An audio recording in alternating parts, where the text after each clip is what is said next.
ጤና ይስጥልን የከበረ ሰላምታችን በመላው ዓለም ሆናችሁ ቃል ስፖርት ዩቲዩብ ቻናላችንን ለምትከታተሉ አድማጮቻችን ሁሉ ይድረስ ብለናል። ከሀገር ቤት እስከ ባህር ማዶ ለዚህ ሰዓት መርጠን ያሰናዳላችሁን ስፖርታዊ ጥንቅሮች በቅደም ተከተል ያጋራናችሁ ቆይታ የምናደርግ ይሆናል። በዚህኛውም ጥንቅራችን ለእናንተ ውድ አድማጮቻችን የተወሰኑ ሀገራዊ ጉዳዮችን ይዘናል። ከባህር ማዶ ወጣ ስንል በርከት ያሉ የዝውውር መረጃዎችን ሰምተናል። በተለይም ያልተጠበቁ የተጫዋቾችን ውሳኔ እየሰማን እንገኛለን። የአውሮፓ የዝውውር መስኮት ምንም እንኳን ለአንድ ሳምንትም ቢሆን ቢዘጋም በዝውውር መስኮቱ ላይ ግን አሁንም ክለቦች ሳምንት የዝውውር መስኮቱ እስኪከፈት ድረስ የነቃ ተሳትፎን እያደረጉ ይገኛሉ። በአውሮፓም የተጫዋቾች የዝውውር ሂሳብ 100 ሚሊዮን አካባቢ የቀረበ ነው።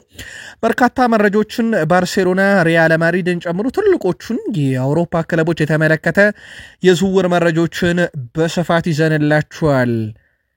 በተወዳጁ የእንግሊዝ ፕሪሚየር ሊግ ሲቲ አሁንም ተጫዋች ሊያስፈርም ነው። ውድ ቤተሰቦቻችን የ18 ዓመቱን እጅግ በጣም አስደናቂ ተጫዋች ከአርሰናል ለመንጠቅ ከጫፍ ደርሷል። ከዛ በተረፈ ስለ አዲሱ ፈራሚ ቴሪ ዳንኤል ሆነር የሚለን ነገር አለ። ፔፕ ጋርዲዮላ በለመዱትና በሚያውቁት መድረክ እናነሳቸዋለን። ከዛ በተጨማሪ ግን ለየት ያለው መረጃችን ፔፕ ጋርዲዮላና ክሎፕ አሁንም ይገናኛሉ። በጣም አስገራሚ ወዳጅነት አላቸው። በፉክክር ደረጃ የነበረ ወዳጅነታቸውን አሁን ያሳደጉት ይመስላል። ሲቲ ቤት ተጨማሪ መረጃዎችን ይዘናል። ለሲቲ ደጋፊዎች መናጋራችሁ ይሆናል። ቼልሲ እንግዲህ የዓለም ክለቦች ዋንጫ ስብስቡን ይፋ ሲያደርግ በርካታ ተጫዋቾችን ይዞ እንዳልሄደ ይታወቃል። ይዟቸው ሄደውን ተጫዋቾች መረጃ እናደርሳቸዋለን። ከዛ በተጨማሪ ግን በቼልሲ ቤት ለአዳዲስ ተጫዋቾች የተሰጣቸው የመለያ ቁጥር የነባር ተጫዋቾች መሆኑ ደግሞ በጣም አነጋጋሪ ነው። ቼልሲ ቤት ከዝውውር ጋር በተያያዘ የዓለም ክለቦች ዋንጫን የተመለከተና ተጨማሪ የቡድን ዜናዎችን ለቼልሲ ደጋፊዎች እንደዚሁ ይዘንላቸዋል። ፍለረን ወርዝ አዲሱ የሊቨርፑልን ተጫዋች በተመለከተ ተጨማሪ መረጃ እናነሳለን። ከሳልሃ ጋር ጥምረታቸው ይጠበቃል። ቀጣይ ውድድር ዓመት ሁለቱን እናነሳለን። ከዛ በተጨማሪ ፍለረን ወርዝ በጀርመን ቡንደስሊጋ እጅግ በጣም አስደናቂ ጊዜን ካሳለፈ በኋላ ነው ወደ ፕሪሚየር ሊግ የሚመጣው። ዝውውሩ በጣም አነጋጋሪነቱ እንደቀጠለ እንመለከተዋለን። ከዛ በተጨማሪም ከሊቨርፑል የሚፈለገውን ተጫዋች በተመለከተ በተጠናቀቀ ውድድር ዘመን አሌክሲስ ማካሊስተር እጅግ በጣም አስደናቂ ቁጥር አስመዝግቦ ነው ያጠናቀቀው። ሊቨርፑል ቤት በርካታ ቡድን ዜና ይዘናል። ታደምጡታላችሁ። ሊቨርፑላውያን አርሰናል በዝውውር መስኮቱ ላይ ምንም እንኳን በ10 ቀን ተጫዋች ባያስፈርምም አሁንም ግን መለማዮቹ በየበርካታ ስቴዲየሞች ተገኝተው የተመለከቷቸውን ተጫዋቾች ወኪል ማነጋገር ላይ ይገኛሉ። ከዚህ ውስጥ የክንፍ አጥቂዎች በስፋት ይነሳሉ። ተከላካዩን እንዲሁ ማነጋገራቸው ይፋ ተደርጓል። በቡድን ዜናችን ከአርሰናል የሚለቁ ተጫዋቾችና በአርሰናል ቀጣይ ውድድር ዓመት እቅድ ያላቸው ተጫዋቾች ይፋ አድርገዋል፣ ወይም ከክለቡ ጋር ያላቸውን እቅድ ይፋ አድርገዋል። ለየት ያለው ነገር ግን ዛሬ ፖል ስኮልስ ስለ አርሰናል ያለው ነገር ነው። ሌጀንዱ ምን አለ? ታደምጡታላችሁ። በአርሰናል በኩል ተጨማሪ የዝውውር መረጃዎችን በስፋት እናነሳለን። የዛሬው ሰበር ዜና ቪክተር ጌኬሬስክ ነው።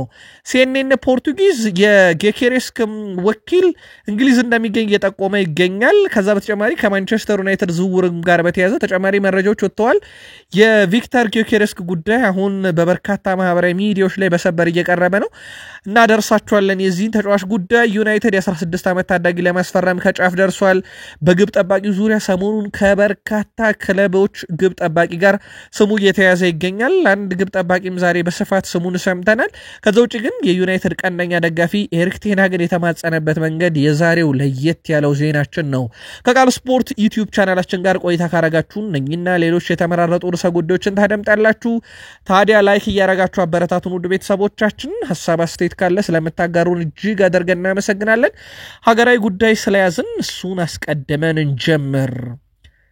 የቀድሞ የኢትዮጵያ ብሔራዊ ቡድን ቅዱስ ጊዮርጊስ ታሪክ ተጫዋች ሙሉጌታ ከበደ በዛሬው ዕለት ህይወቱ ማለፉን ሰምተናል። ከስኬታማ የኢትዮጵያ እግር ኳስ ተጫዋቾች መካከል የሚጠቀሰው ሙሉጌታ ከበደም ባጋጠመው ህመም ምክንያት ዛሬ ህይወቱ ማለፉን ሰምተናል። የኢትዮጵያ የመካከለኛውና ምስራቅ አፍሪካ ዋንጫ ስታሸንፍ የፊት መስመሩ ከመሩ ተጫዋቾች ውስጥ አንደኛው ሙሉጌታ ከበደ ነበረም። በደሴ ከተማ ተወልዶ እግር ኳስን በአካባቢው የጀመረው ሙሉጌታ ከበደ የወሎ ፔፕሲ ጋር ዋንጫ ባሸነፈበት ዓመት ለመጀመሪያ ጊዜ ለኢትዮጵያ ብሔራዊ ቡድን ጥሪ ቀርቦለት ነበረ። በተጨማሪም በክለቡ ባሳየው ጥሩ እንቅስቃሴ ምክንያት ለስኬታማው የሀገራችን ክለብ ቅዱስ ጊዮርጊስ ፈርሞ ስኬታማ ጊዜንም ማሳለፍ ችሎ ነበረ። በቅዱስ ጊዮርጊስ መለያ ከ1977 እስከ 1989 ዓ.ም ተጫውቶ ያሳለፈው ሙሉጌታ ከበደ 7 የኢትዮጵያ ሻምፒዮና፣ 1 የኢትዮጵያ ጥሎ ማለፍ 6 የአሸናፊዎች አሸናፊ ዋንጫን ማሳካት ሲችል 14 ዋንጫዎችን ደግሞ በአጠቃላይ ማሳካት የቻለ ቀደምት አንጋፋ ተጫዋች ነበረ። ሙሉጌታ ከበደ በዛሬው ዕለት ህይወቱ ማለፉን ሰምተናል። ለወዳጅ ዘመዶቹ ለመላው ኢትዮጵያንና ለእግር ኳስ አፍቃሪያን ሁሉ መጽናናት እንመኛለን። ነፍሱን በአጸደ ገነት ያኑርልን ብለናል። ከሀገር ቤት ወጣ ብለን ተጨማሪ ስፖርታዊ መረጃዎችን ደግሞ እናደርሳችሁ። ቃል ስፖርት ላይ ናችሁ። መልካም ቆይታ ተመኘን። ዛሬ ላይ ሆነን 7 ያህል ቀናቶች ብቻ ይቀሩናል። ውድ ቤተሰቦቻችን የ2025-26 የእንግሊዝ ፕሪሚየር ሊግ ጨዋታ መርሃ ግብሮች ይፋ ይደረጋሉ። ስለዚህ ከ7 ቀን በኋላ ተወዳጅ የእንግሊዝ ፕሪሚየር ሊግ መርሃ ግብሮችን እንሰማለን። ልክ የዛሬ 1 ዓመት ሲሆን ደግሞ ውድ ቤተሰቦቻችን የዓለም ዋንጫ ይጀመራል። በካታር ሊዮኔል ሜሲና አርጀንቲና ደምቀው ነበር። አሁን ግን አንድ ሀገር ብቻ አይደለም የዓለም ዋንጫን የምታዘጋጀው፣ አሜሪካ፣ ሜክሲኮ፣ ካናዳ በጣምራ የሚያዘጋጁት የዓለም ዋንጫ ሊጀመር ደግሞ እነሆ ድፍን 1 ዓመት ዛሬ ላይ ሆነው ቀርቶናል። በዚህ ሳምንት ከነበሩ ጨዋታዎች ውስጥ በኮፓ አሜሪካ ውዝግብ ገብተው የነበሩት ኮሎምቢያና እንደዚሁ አርጀንቲና ጨዋታ ነበራቸው። ታዲያ በሁለቱ ሀገራት መካከል ሐመስ ሮድሪጌዝ አንድ ያነሳው ነጥብ ነበረ። ሐመስ ሮድሪጌዝ እኛ ዋንጫ ማንበለው በተለይም ኮፓ አሜሪካን ያልበላ ነው ሜዳ ውስጥ ባለ ጉዳይ ሳይሆን ዳኞች ለአርጀንቲና እያገዙ ነው ብሎ ነበረ። በኋላም ላይ ታዲያ በትላንትናው ዕለት ሁለቱ ብሔራዊ ቡድኖች ጨዋታ ነበራቸው። በዚህ መሃል ታዲያ ሊዮኔል አንድሬስ ሜሲ አምበሉን እጁን ለመጨበጥ ፈቃደኛ አልነበረም ሐመስ ሮድሪጌዝን። በኋላም ላይ የጨዋታው መጠናቀቂያ ሰዓት ላይ ሁለቱ ለብቻቸው ተገናኝተው አውርተው ነበረ። ሜሲ ለሐመስ ሮድሪጌዝ ምላሽ ሰጥቶታል። አንተ እኛ ዋንጫ ያነሳንበት መንገድ እግር ኳሳዊ እንዳልሆነ ተናግረሃል፣ ብዙ ስላወራህን ያልጨበጥኩ ብሎታልና በሁለቱ መካከል ትላንት ምሽት ሰጣ ገባ ነበረ። ግን መጨረሻ ላይ እንግዲህ ንግግር ለማድረግ ቆሞ ረጅም ሰዓት ፈጅቶባቸው ነበረ። የንግግሩ ጭብጥ የኮፓ አሜሪካ የፍጻሜ ጨዋታ ነበር። ኢንተር ማያሚ ከአል አህሊ የግብፁ ክለብ የሚያደርጉት የዓለም ክለቦች ዋንጫ የመክፈቻ ጨዋታ የሚደረገው ሃርድ ሮክ ስቴዲየም ነው። እስካሁን የተሸጠ ትኬት 25,000 መሆኑ ተረጋግጧል። በርካታ የስቴዲየሙ ክፍል ባዶ የመሆን እድላቸው ሰፊ ነው ማለት ነው። የሃርድ ሮክ ስቴዲየም ዝቅተኛ ትኬት ዋጋ $55 ነው። ፊፋ የመጀመሪያ ላይ እንግዲህ ስቴዲየሙን ሲያወጣ ዝቅተኛው 300 ወደ $49 አካባቢ ነበረ። ፊፋ የስቴዲየም ትኬት ሸጦ ለማገባደል የተቻለውን ሁሉ እያደረገ ይገኛል። ከዚህም አንዱ ለተማሪዎች ትኬቱን $20 እየሸጠው ይገኛል። ለዚ አትሌቲክ ነው መረጃውን ይዞት የወጣው። ስለዚህ ሊዮኔል አንድሬስ ሜሲን ለማየት እንኳን የሚገባ ደጋፊ ቸግሮታል ፊፋ። በእርግጥ ፎርማቱ በራሱ ከመጀመሪያው ጀምሮ በርካታ ተቃውሞ ሲያስተናግድ እንደነበረ ይታወቃል። ከዚህ ጋር በተያያዘ ሪያል ማድሪዶች የዓለም ክለቦች ዋንጫ የሚደረግባቸውን ጨዋታዎች ሙሉ ትኬት ሸጦ ማጠናቀቁ ተረጋግጧል። ስለዚህ የሪያል ማድሪድ እጅግ በጣም አስደናቂ የሚባል ነው። በርካታ ደጋፊዎች እንዳሉት ከወዱ ያሳያል። ቅድመ ግምት ከተሰጣቸው 5 ቡድኖች ውስጥም ሪያል ማድሪድ ይገኛል። ከዛ ውጭ ግን በምድብ ጨዋታ ቦካ ጁኒየርስ ትኬቶቻቸውን ሸጠዋል። ከባየር ሙኒክ ከቤኔፊካን የሚያደርጓቸውን የጨዋታ ትኬቶች ሸጠው አጠናቀዋል። ሌሎች የተጠናቀቁ ትኬቶች አሉ። ፍላሚንጎ ከቼልሲ፣ ሪያል ማድሪድ ከአሊላል፣ ሳልዝበርግ ከሪያል ማድሪድ የሚያደርጓቸው የመጀመሪያ ሳምንታት ጨዋታዎች ወይም የመክፈቻ ጨዋታዎች እነዚህ ትኬቶች ተሸጠው ተጠናቋል። በተወሰነ መንገድ ጥሩ የሚባለው ዜና እሱ ነው። ሪያል ማድሪድ ግን በጣም አስደናቂ ሁኔታ የሚያረጋቸውን በዓለም ክለቦች ዋንጫ የሚያረጋቸውን የምድብ ጨዋታ በሙሉ ትኬቶች ሸጠው ማጠናቀቃቸው ይፋ ተደርጓል። በእርግጥ የዓለም ክለቦች ዋንጫ የመጀመሪያው ጥያቄ የተነሳበት በእንግሊዝና በአውሮፓ ላብነት ያክል ከስፔን ባርሴሎናን የሚያክል ግዙፍ ክለብ የለም። ከእንግሊዝ ፕሪሚየር ሊግ የሄዱት ቼልሲና ማንቸስተር ሲቲ ብቻ ናቸው። ምናልባት በዓለም ዙሪያ ካላቸው ደጋፊ ብዛት አንጻር ሊቨርፑል፣ አርሰናል፣ ማንቸስተር ዩናይትድ በትልቁ ሊጠቀሱ የሚችሉ ሌሎች ክለቦች ናቸው። ግን የዓለም ክለቦች ዋንጫ የራሱ መስፈርት ስለነበረ በተወሰነ መንገድ ምርጫው እነኝን ክለቦች አለማካተቱ በራሱ ቀዝቃዛ ዓመት እንዲያሳልፍ ሊያደርገው ይችላል በመጀመሪያው ጅማሮ ወቅት። ኤስ ሚላኖች ራፋኤል ሊአኦን ከ100 ሚሊዮን ዩሮ በታች ላለመሸጥ ወስነዋል። ተጫዋቹ እንግዲህ በቀጣይ ክረምት ክለቡን መልቀቅ እንደሚፈልግ ይፋ ካደረገ በኋላ በዋነኝነት ፈላጊዎች ይሆናሉ ተብሎ ሲጠበቅ የነበሩት እንደ ባየር ሙኒክ እንደዚሁም ከፓሪስ ሰን ዠርሜን ጋር ስሙ ተያይዟል፣ ባርሴሎናም ጋር ስሙ ተያይዟል። ግን አንድም ክለብ ይፋ ጥያቄ አላቀረበም።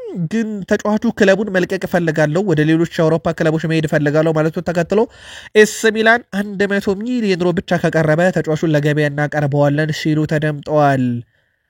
ሪያል ማድሪዶች የትሬንት አሌክሳንደር አርኖልድን ዝውውር እንዳጠናቀቁ ይታወቃል። በሰዓታት ውስጥ ይፋ ያደርጉታል ተብሎ ይጠበቃል። በነገራችን ላይ ወደ ቤተሰቦቻችን በዓለም ክለቦች ዋንጫ ሪያል ማድሪድ የተጫዋቾቹን ስም ዝርዝር ይፋ ሲያደርግ ትሬንት አሌክሳንደር አርኖልድ ከአዲስ ፈራሚዎች ውስጥ የተካተተ ተጫዋች ነው። ስለዚህ በሪያል ማድሪድ ውስጥ ስሙ ተካቷል። የማስታወቅ ሂደቱ በሚቀጥሉት ሰዓታት ውስጥ ይፋ ይደረጋል ተብሎ ይጠበቃል። የሪያል ማድሪድ ዋናው ቡድን ውስጥ እነ ሂያን ሁይሰን አዲሱ ፈራሚም እንደዚሁ ተካቷል። የዣቪ አሎንሶ ቡድን በዓለም ክለቦች ዋንጫ ሲጠበቅ ትሬንት አሌክሳንደር አርኖልድ በሰዓታት ውስጥ ይፋ ትውውቅ ያደርጋል ተብሎ ይጠበቃል። በባርሴሎና በኩል ቴር ሽቴገን ላይ አሁንም ያቋም ለውጥ የለም። ባርሴሎናዎች ለመልቀቅ ፈቃደኛ ናቸው። ግብ ጠባቂው ደግሞ ለመቆየት ፈቃደኛ መሆኑን ተከትሎ እንግዲህ ሁለት ተቃርኖ ሐሳብ ያላቸው አካላት እንዴት አብረው ይቀጥላሉ የሚለው እንዳለ ሆኖ ስፖርት የተባለው ስፔኑ ተነባቢ ጋዜጣ ቴር ሽቴገን አሁንም ከሌሎች ክለቦች ጋር ለመደራደር ዝግጁ አይደለም መቆየት ስለሚፈልግ ብሏል። ባርሴሎና እንግዲህ ካሳም ከፍሎ ቢሆን ተጫዋቹን የማሰናበት ፍላጎት እንዳለው ይታወቃል። በዚህ ሰዓት ድረስ ስማቸው የተያዙ ክለቦች እንዲህ ይፋዊ ጥያቄን ያቀረበ አንድም ክለብ የለም ለግብ ጠባቂው አንድሬ ቴር ሽቴገን። በቀጣይ አዲስ ነገር ካለ ምናጋራችሁ ይሆናል። ሌሮይ ሳኔ ጉዳይ የዛሬ መነጋገሪያ ነበረ። ጀርመናዊ ፊት መስመር ተጫዋች ሌሮይ ሳኔ በዚህ ክረምት በነፃ ከባየር ሙኒክ ይለቃል ተብሎ የሚጠበቀው ተጫዋች መዳረሻው የት ይሆናል የሚለው በትልቁ ሲጠበቅ ነበር። ሌሮይ ሳኔ አሁን ላይ ከቱርኩ ክለብ ጋላታሳራይ ጋር ለመቀላቀል በቃል ደረጃ ከስምምነት መድረሱ ተረጋግጧል። ሳኔ ለጋላታሳራይ በአመት 15 ሚሊዮን ዩሮ የሚያስገኝለትን የ3 ዓመት ኮንትራት ለመፈራረም ነው ከስምምነት የደረሱት። በባየርን ሙኒክ ያለው ውል በዚህ ወር የሚጠናቀቀው ሌሮይ ሳኔ በተጨማሪም አርሰናል አልሂላልን ጨምሮ ፌነርባቸው የተጫዋቹ ፈላጊ እንደነበሩ ይታወቃል። ባየር ሙኒክ በበኩሉ አዲስ ውል ማቅረባቸው ቢገለጽም ተጫዋቹ አዲስ ክለብ እንደፈለገ እየተነገረ ይገኛል። ስለሆነም ሌሮይ ሳኔ ቀጣይ ውድድር ዓመት በ15 ሚሊዮን ዩሮ ዓመታዊ ደሞዝ ለ3 ዓመት ይፈርማል ማለት ነው። ለጋላታሳራይ ትልቁ የሚጠበቅ ዝውውር ነው። ግን በፕሪሚየር ሊግ ከአርሰናል ጋር በስፋት ስሙ ሲያያዝ እንደነበረ ይታወቃል። ሴኔጋል የእንግሊዝ ብሔራዊ ቡድን ድል ያደረገች የመጀመሪያ አፍሪካ ሀገር ሆናለች። ያውም 3 ግብ አስቆጠራ እንዳሸነፈቻት ይታወቃል። የቶማስ ቱሄል ቡድን አጠቃላይ እንግሊዝ ከአፍሪካውያን ሀገራት ጋር 15 ጨዋታ አድርጋ 6 ድል 1 ሽንፈት አላት። እሱም በሴኔጋል የተመዘገበው ነው። ጨዋታውን በእርግጥ በማለዳው መረጃችን በስፋት አንስተነዋል። ለየት ያለው ነገር ግን ውድ ቤተሰቦቻችን ጄሚ ካራገር ሳላህ ባሎን ዶርን ካላሸነፈ ምክንያቱ የአፍሪካ ዋንጫ ዝቅተኛ ግምት ስለሚሰጠው ነው ማለቱ ይታወቃል። ታዲያ ሴኔጋል 3-0 እንግሊዝን ከረታ በኋላ የሴኔጋሉ ሌጀንድ አልሃጂ ዲዩፍ ካራገር ሆይ ይህ ላንተ ነው ብሎታል። እንደሚታወቀው ካራገር በቀጥታ እንግዲህ ስርጭት በሚተላለፍ ጣቢያ ላይ ነበር እንደዛ ያለው። በዛው ጣቢያ ላይ ቀርቦ ጉዳዩን እንግዲህ ለማስተባበልና ጉዳዩንም በተሳሳተ መንገድ ለተረዱት ይቅርታ መጠየቁ ይታወቃል። አፍሪካውያን ግን ይቅር ያላሉትም ይመስላል። አልሃጂ ዲዩፍ ይህ ውጤት ለጄሚ ካራገር አሳዩልኝ ሲል ተደምጧል። ከጨዋታው መጠናቀቅ በኋላ የጣሊያን ብሔራዊ ቡድን ከቀናት በፊት ነበር የቡድኑ ዋና አሰልጣኝ ሉቺያኖ ስፓሌቲን ያሰናበተው። ብሔራዊ ቡድኑ አሁን ለአዲስ አሰልጣኝ ለመሾም ንግግር ላይ መሆናቸውን የጣሊያን መገናኛ ብዙሃን አረጋግጠዋል። በእርግጥ በማለዳው መረጃችን በሰበር አድርሰናችሁ ነበር። ይሄን መረጃ አሁን በርካቶች አረጋግጦታል። አሰልጣኝ ጃኖሮ ጋቱሶን ለመሾም ነው እንግዲህ ፍላጎት ያላቸው። አሰልጣኝ ጃኖሮ ጋቱሶ ከዚህ በፊት ከፊዮረንቲና ጋር ከ23 ቀናት በኋላ ከማርሴይ ከ5 ወራት በኋላ የተሰናበተ አሰልጣኝ ነው። ጥሩ የአሰልጣኝነት ታሪክ የለውም። ጣሊያን አሰልጣኝ ጃኖሮ ጋቱሶ ከዚህ ቀደም ናፖሊ፣ ኤሲ ሚላን እና ቫሌንሺያ የመሳሰሉ ክለቦችን እንዳሰለጠነ እናስታውሳለን። አሰልጣኝ ክላውዲዮ ራኔሪ ከጣሊያን ብሔራዊ ቡድን የቀረበላቸውን የአሰልጠነን ጥያቄ ውድቅ ማድረጋቸው እንደዚሁ ከሰሞኑ አድርሰናችሁ ነበር። የዓለም ዋንጫ የማጣሪያ ጨዋታዎች ከተደረጉ በኋላ ኦስትሪያ፣ ብራዚል፣ ኢኳዶር ለዓለም ዋንጫ በዚህ ሳምንት ማለፋቸውን ያረጋገጡ ተጨማሪ ሀገራት ነበሩ። በአጠቃላይ አዘጋጅ ሀገራት ካናዳ፣ ሜክሲኮ፣ ዩናይትድ ስቴትስ ኦፍ አሜሪካን ጨምሮ ተጨማሪ ያለፉ ሀገራት ጃፓን፣ ኒውዚላንድ፣ ኢራን፣ አርጀንቲና፣ ኡዝቤኪስታን፣ ሳውዝ ኮሪያ፣ ጆርዳን፣ ኦስትራሊያ፣ ብራዚል እና ኢኳዶር ማለፋቸውን እስከዚህ ሰዓት ድረስ አረጋግጧል። እስካሁን ለዓለም ዋንጫ ማለፋቸውን ያረጋገጡ ሀገራት እነኚህ ናቸው። ወደ ቤተሰቦቻችን በቀጣይ ማጣሪያ ጨዋታዎች እየተደረጉ ይቀጥላሉ።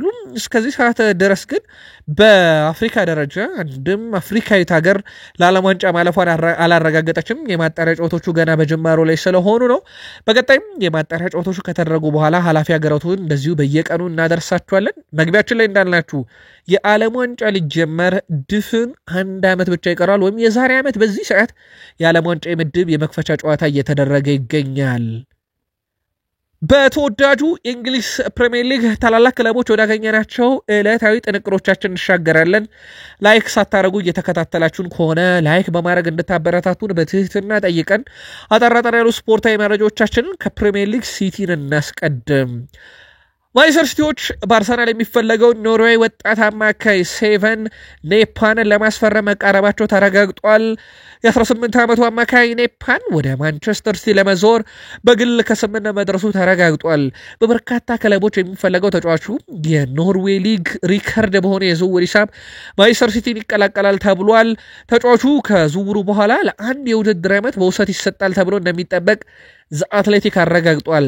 ጥር ላይ በዝውውሩ ያልነበሩት ማንቸስተር ሲቲዎች አሁን ላይ ተጫዋቹና ቤተሰቡን ማሳመናቸው ግን እጅግ በጣም አስገራሚ ሆኗል። የአርሰናል ያክል በርካታ ጥረት አላረጉም። በእርግጥ ተጫዋቹ በሲቲ ካምፕ ተገኝቶ እንደነበረ እናስታውሳለን። አሁን ላይ ታዲያ የግላቸው ለማድረግ ከስምምነት ደርሰዋል። እጅግ በጣም አስደናቂ ዝውውር ይሆናል። ሲቲ ከጥር ጀምሮ እስካሁኑ ሰዓት ድረስ በዝውውር መስኮቱ ላይ የነቃ ተሳትፎን እያደረገ ይገኛል።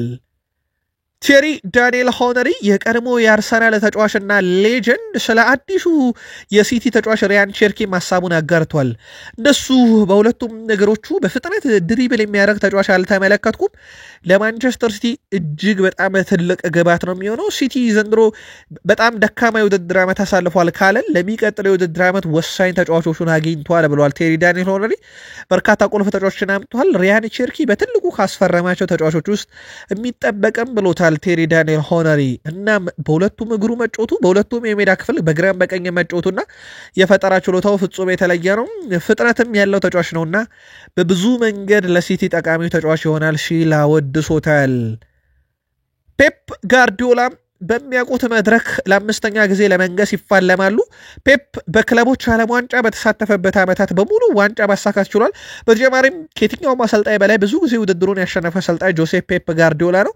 ምንም እንኳን የአሁኑ ውድድር ይዘትና የተሳታፊዎች ክለብ ቁጥር የተለየ ቢሆንም ከዚህ በፊት በባርሴሎና 2011 በባየርን 2013 2023 ላይ ደግሞ ከማንቸስተር ሲቲ ጋር ማሳካት ችሏል። የሲቲ ቡድን ጥልቀት ዘንድሮ በጣም የተለየ የሚባል ነው። ቤተሰቦች ቻችን ለዓለም ክለቦች ዋንጫ ሲሄዱ ማለት ነው።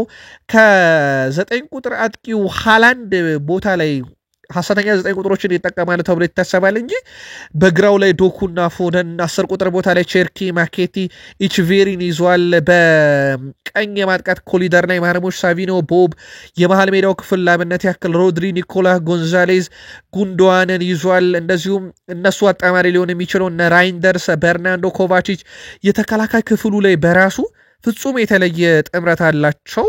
ኤደርሰንና ኦርቴጋ አሁንም ግብ ጠባቂ ሆነው ቀጥሏል። ቤንትሌን ከቼልሲ እንዳመጡ ይታወቃል በግብ ጠባቂነትና ጥልቀቱ በጣም አስፈሪ ነው። የማንቸስተር ሲቲ ቡድን አሰልጣኝ ፔፕ ጋርዲዮላ ስለ አሰልጣኝ ፔፕ ሌንደርሰን ለመጠየቅ አሰልጣኝ የርገን ክሎፕ ጋር ደውሎ ማነጋገራቸው ተረጋግጧል። ፔፕ ጋርዲዮላ ስለ ክሎፕ ሲናገር ብዙ ጊዜ ፕሪሚየር ሊጉ ላይ ጠንካራ እንደሆነ ያደረገኝ እሱ ነው። ፔፕ ጋርዲዮላ ብዙ ጊዜ ያወድሰዋል ክሎፕንና እንግዲህ በሰሞኑን በስልክ ማውራታቸው ተረጋግጧል። አሰልጣኝ የርገን ክሎፕ የቀድሞ ምክትል አሰልጣኛቸው ፔፕ ሌንደርሰን ያላቸውን አቅም ለአሰልጣኝ ፔፕ ጋርዲዮላም አብራርተው ማቅረባቸው ተረጋግጧል። የርገን ክሎፕ ሊቨርፑል የሊጉን ሻምፒዮንስ ሊግ፣ ኤፍኤ ካፕ እና ካራባኦ ካፕ ዋንጫ ሲያሸንፍ ፔፕ ሌንደርሰን ትልቅ እገዛ እንዳደረጉ ለፔፕ ጋርዲዮላ አስረድተዋል የተባለው አሰልጣኝ ፔፕ ሌንደርሰን በበኩላቸው ማንቸስተር ሲቲ ለመቀበል እንደወሰኑ ለአሰልጣኝ የርገን ክሎፕና ለአርኔ ስሎት አስቀድመው አሳውቀዋል የተባለው የሊቨርፑል ኃላፊዎች ለአሰልጣኝ ፔፕ ሊንደርሰን ደውለው መልካም ምኞታቸውን እንደገለጹና ከክለቡ ጋር ያላቸው ግንኙነት እንደማይቀየር ምንም እንኳን በተቃራኒ ቡድን ውስጥ ቢገኙ አሁንም ከሊቨርፑል ጋር ያላቸው ወዳጅነት እንደሚቀጥል ነግረዋቸዋል የተባለው አሰልጣኝ ፔፕ ሊንደርሰን ማንቸስተር ሲቲን ለአንድ ዓመት በመቀላቀል ፊርማቸውን ማኖራቸው ሲታወቅ በርካታ ሊቨርፑልያን በጉዳዩ ተቆጥተው ነበረ። ግን አሁን ላይ በተለይም ደግሞ ሊቨርፑሎች ስሎት ኃላፊዎች የርገን ክሎፕ በራሳቸው ፍቃድ ሰጥተዋቸው እሳቸውም ለሊቨርፑል ካላቸው ክብር አንጻር ፔፕ ሊንደርሰን ይሄን ያስፈቀዱ ያደረጉት ነገር ነውና በሊቨርፑል ተቀባይነቱ አይቀንስም ተብለዋል። በዘንድሮ ዓመት ከክለቦች ዓለም ዋንጫ ጋር በተያያዘ የቼልሲ ስብስብ ከውሰት ያካተቱት አንድ ተጫዋች ብቻ ነው፣ አንድሬ ሳንቶስን ነው። ከዛ ውጪ ግን ሌሎች ተጫዋቾችን በሙሉ ቀንሰዋል። ከነባር ተጫዋቾችም ይቀነሷል። በርካታ የቼልሲ ደጋፊዎች ስብስቡን ስትሉን ነበረ። ግብ ጠባቂ ሄዱት ፊሊፕ የርገንሰን፣ ሮበርት ሳንቼዝ እና ማይክ ፔንደርሰን ናቸው በማሬስካ የተመረጡት። ተከላካይ ሪስ ጄምስ፣ ማሎ ጉስቱም፣ ጆሻ ቾፒንግ፣ ትሮቫቻ ሎቫ፣ ቱንሲል አድራቢዮ፣ ማማዱ ሳር፣ ሌቭ ኮልዊል፣ ቤን ዋይት፣ ባድሼሊ እና ማርክ ኩኩሬላ ተካተዋል። የአማካይ ስፍራውን ሞይሰስ ካይሴዶ፣ ሮሜዮ ላቪያ፣ ዳሪዮ ኢሴጉ፣ ኤንዞ ፈርናንዴዝ፣ አንድሬ ሳንቶስ፣ ዲስብሪ ሃል እና ኮል ፓልመር ናቸው። በአጥቂ ስፍራ ላይ ፔድሮ ኔቶ፣ ታሪክ ጆርጅ፣ ኒኮላስ ጃክሰን፣ ክሪስቶፈር ንኩኩ፣ ኑኖ ማሪኬ፣ አዲሱ ፈራሚ ሊያም ዴላፕ እና ማርክ ጉዌ ተካተዋል ማለት ነው። እነኚህ በቼልሲ ስኳድ ውስጥ የተካተቱና በዓለም ክለቦች ዋንጫ የሚሳተፉ ናቸው። ምናልባት ኢሲጎ በቼልሲ ቤት 14 ቁጥር መለያ ተሰጥቶታል። ፍሌክስስ ካላችሁ ጆዋ ፍሌክስ፣ ስተርሊንግ እና ዲሳሲ ከስብስብ ውጭ እንደተደረጉ ይታወቃል። እነኚህም ሶስት ተጫዋቾች ከስብስብ ውጭ የተደረጉት ቀጣይ ክለብ አፈላልገው እንዲቀላቀሉ ነው ተብሏል። ስለዚህ ከነባር ተጫዋቾች ውስጥ የጆዋ ፍሌክስ ቁጥር ለአዲሱ ፈራሚያቸው ኢሲጎ ተሰጥቷልና ስለሆነም ቀጣይ ውድድር ዓመት ፍሌክስ፣ ስተርሊንግ እና ዲሳሲን በቼልሲ እንደማንመለከታቸው ፍንጭ የሰጠበት ይመስላል። ሌሎች ወጣት ተጫዋቾቻቸው ደግሞ በውሰት ለሌሎች ክለቦች እንደሰጡ ይታወቃል።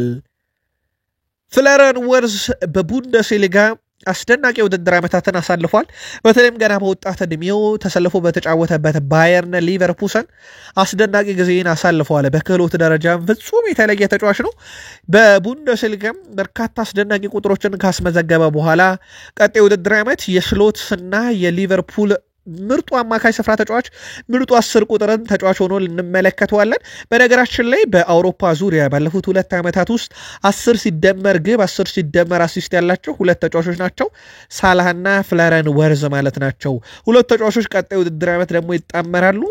አንዱ በቀኝ አንዱ በግራ አሊያም በ10 ቁጥር ቦታ መጫወት ስለሚችል ፍለረን ወርዝ በትልቁ የሚጠበቀ ጥምረት ነው። የሊቨርፑል ዘንድሮ ግብ የማስቆጠር ንጻሬ ላይ ፍለረን ወርዝ ሲጨመር ደግሞ በጣም የተለየ ውድድር ዓመት ይሆናል ተብሎ ይታሰባል።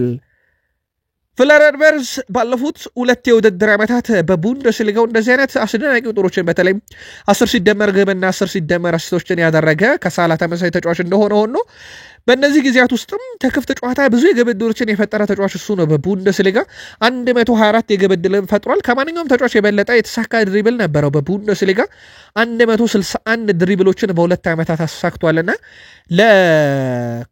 ለስሎት ቡድን ፍጹም የተለየ የፈጠራ ችሎታን መጨመር የሚችል ነው። በዝውውሩ ጉዳይ ላይ ግን በነገራችን ላይ በርካታ የዜና ምንጮች 2 የተለያዩ ሀሳቦችን እያቀረቡ ይገኛሉ። መጠበቅ ይኖርብናል፣ አዲስ ነገር ሊፈጠር ይችላል የሚሉ መረጃዎችን እያወጡ ይገኛሉ። ከዚህ ዝውውር ጋር በተያያዘ ታማኝ የሚባሉ የዜና ምንጮችን እንግዲህ ዋቢ ለማድረግ ሞክረናል። ለአብነት ያክል ፋብሪዚዮ ሮማኖ፣ ዴቪድ ኦርነስቲን መረጃዎችን ለመመልከት ሞክረናል። ፋብሪዚዮ ሮማኖ እንደውም ከጥቂት ደቂቃዎች በፊት በማህበራዊ ትስስር ገጹ ላይ ደጋግሜ ለነግራችሁ የምፈልገው ነገር በባየር ሊቨርፑል እና በሊቨርፑል መካከል በፍለረን ወርዝ ዝውውር ከስምምነት ደርሷል። ቀጣይ የሚያደርጉ ነገሮች የሚቀረው እሱን መጠበቅ ይኖርብናል። ከዛ ፍለረን ወርዝ የሊቨርፑል ተጫዋች ይሆናል ብሏል። ያው ዝውውሩ በይፋ ሊፈጸም የሚችለው ቀጣይ ሳምንት ላይ ነው፣ ግን በዚህ ሰዓት መጨረስ ይቻላል ዝውውሩን። ለማንኛውም ተጨማሪ አዲስ መረጃ ካለ ለሊቨርፑል ደጋፊዎች እናጋራችኋለን። ባየርን ሊቨርፑልን ጆናታን ታን ካጡ በኋላ እሱ ለመተካት በርካታ አማራጮችን ይዘዋል። ከዚህ ውስጥ ደግሞ በዝርዝራቸው እስከ ያዙት ተጫዋች የሊቨርፑል ጀረል ኳንሳን ነው ተብሏል። ከፍለረን ወርዝ ስምምነት ጋር የሚገናኝን አይደለም። ውድ ቤተሰቦቻችን ራሱን የቻለ የተናጠለ ዝውውር ነው ይሄ የሚደረገው። ስለሆነም በባየር ሊቨርፑልና በሊቨርፑል መካከል በቅርብ ጊዜ ወዳጅነቱ ጠንከር እያለ ነው። ፍሪፖንግን አመጡ ፍለረን ወርዝን። አሁን ደግሞ ሊቨርፑልኖች እኛም ድርሻችንን እንውሰድ ብለው ጀረል ኳንሳን የጆናታን ታ ተተኪ ለማድረግ እቅድ እንዳላቸው ፋብሪዚዮ ሮማኖ አረጋግጧል። በተጠናቀቀው የውድድር ዘመን በእንግሊዝ ፕሪሚየር ሊግ ከፍተኛ ሬቲንግ በማግኘት ዴክላን ራይስ እና እንደዚሁም አሌክሲስ ማካሊስተርን የሚስተካከል የለም። በተጠናቀቀው የውድድር ዓመት በአማካይ ቦታ ላይ ከፍተኛውን ሬቲንግ አግኝተዋል። እነዚህ ሁለት ተጫዋቾች በ7.09 በሁስኮርድ የተሰጣቸው ከፍተኛ ሬቲንግ ነው። ዩሪ ቴሌማንስ፣ ሞይሰስ ካይሴዶ፣ ኤሊዮት ኤንደርሰን እያለ ይቀጥላል። ሁለቱ ግን በጣም አስደናቂ ጊዜን አሳልፈዋል። በአማካይ ቦታ ላይ ከፍተኛውንም ሬቲንግ በሁስኮርድ የተሰጣቸው ተጫዋቾች ናቸው። የአርሰናል የክንፍ አጥቂ የማስፈረም ነገር በዋነኝነት እቅዳቸው አሁንም ያለው የሪያል ማድሪድ ሮድሪጎ ጎኤዝ ላይ ቢሆንም እሱን የማግኘት ነገር እንዳለ ሆኖ በአማራጭነት ግን ከያዟቸው ተጫዋቾች ውስጥ ኒኮ ዊሊያምስ ይገኛል። ኒኮ ዊሊያምስን ለማስፈረም አሁን ላይ ፉክክር ውስጥ ያሉት ሁለት ክለቦች ብቻ ናቸው። በተለይም በባየር ሙኒክ እና በአርሰናል መካከል ነው። ባየር ሙኒኮች የሌሮይ ሳኔን ማጣት አለ። ከዛ ውጭ ኪንግስሊ ኮማንንም 30 ሚሊዮን ፓውንድ ለጥፈውበት ገዢ እያፈላለጉ እንደሆነ ይታወቃል። በተጫዋቹ ብቃት ደስተኛ አይደሉም። አሁን ላይ ታዲያ በአርሰናል እና በባየር ሙኒክ መካከል ነው ፉክክሩ ይሆናል ተብሎ የሚጠበቀው። በአንጻሩ ደግሞ ክለቡ ቢልባኦ በኩል ለተጫዋቹ አዲስ ኮንትራት ለመስጠት ዋጋም የመጨመር እንቅስቃሴ ያለ እየተባለ ነው። በርከት ያሉ የዜና ምንጮች ይህ ተጫዋች እንግዲህ 3 አማራጮች አሉት። አርሰናል፣ ባየር ሙኒክ አሊያም ደግሞ እዛው ቢልባኦ መቆየት ነው። ባርሴሎና ከዝውውር ወጥቷል ቢባልም የቢልባኦ ጋዜጠኛ ግን ዛሬ በማህበራዊ ትስስር ገጹ ላይ በፍጹም ከዚህ ዝውውር ባርሴሎና አልወጣም የሚል መረጃ ይዞ ወጥቶ ነበር። ለማንኛውም ታማኝ የዜና ምንጮች ያረጋገጡት መረጃ ግን አርሰናል በትልቁ ከሚፈልጋቸው ተጫዋቾችና በዝርዝር ውስጥ ከያዛቸው ተጫዋቾች ውስጥ አሁንም ኒኮ ዊሊያምስ ይገኛል። አርሰናልና እንግዲህ ሌሎች በርከት ያሉ ክለቦች የጀረል ሃቷ ፈላጊ ነበሩ። አሁን የተረጋገጠው መረጃ ጀረል ሃቷን ካነጋገሩ ክለቦች ውስጥ አርሰናል በተለይም በስልክ ይፋዊ ንግግር ማድረጋቸው ተረጋግጧል። ተጫዋቹን ግላቸው ለማድረግ በርካታ ክለቦች ይፈልጉታል። ይህንን ተጫዋች ከፕሪሚየር ሊግ እንኳን ቼልሲን ማንሳት እንችላለን።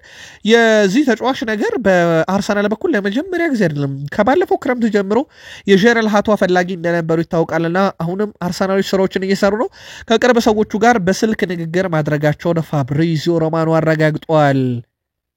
የእንግሊዝ ከ21 ዓመት በታች አሰልጣኝ ሊ ካርስሊ ስለ ኢታን ንዋኔሪ ሀሳባቸውን አጋርቷል። ጥሩ ተጫዋች ነው፣ በአርሰናል ቤት ራሱን አሳይቷል። ለእንደዚህ አይነት ውድድር የሚያስፈልግ ተጫዋች ነው፣ በእርግጠኝነት የኛ ወሳኝ ተጫዋች ይሆናል ሲሉ ተደምጧል። እንግሊዝ ከ21 ዓመት በታች ብሔራዊ ቡድን ውስጥ ነው እየተጫወተ የሚገኘው። በዋናው ቡድን ላይ ያው በቦታው ላይ ካሉ ተጫዋቾች አንጻር ቦታ የማግኘት እድል አላገኘም። ሌላኛው ወጣት ተጫዋች ማይል ሊዩስ ስኬሊ እንኳን ቦታውን ማግኘቱ ይታወቃል በዋናው ቡድን ውስጥ። ሊ ካርስሊ ግን ከ21 ዓመት በታች ቡድን ጋር ይቀጥላል፣ በጣም ወሳኙም ተጫዋቻችን ብለውታል። ኬረን ቴርኒ ከስንብቱ በኋላ ለአርሰናል ደጋፊዎች መልእክት አስተላልፏል።